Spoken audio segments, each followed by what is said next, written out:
ধুর, পৌষ মাস চলে গেল, মাঘ মাস পড়ে গেল, এখনো শীতের কোনো বংশই নেই। উফ, দূর, কে যে এত নাম করছে, একটু শান্তিতে ঘুমাতেও দেবে না।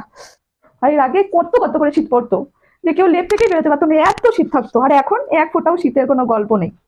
ভাবলাম এবারে একটুখানি লুকিয়ে থাকবো, কাউকে দেখা দেবো না, আর হলো না। এরা এত জ্বালাচ্ছে আমাকে, দূর, ভাল লাগবে না। কয়েক বছর পরে তো শীত বলে যে কোনো একটা ঋতু আছে, সেটাই আমরা ভুলে যাব। দাঁড়া, এত বিয়ে করছিস তো, ঠান্ডা কেমন বলে এবার দেখাবো, দাঁড়া। যাই।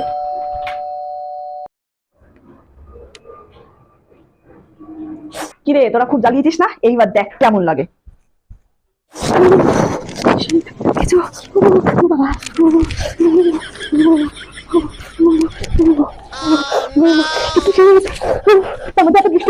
বাবা, শীত, এত শীত, কাঁপিয়ে দিচ্ছে।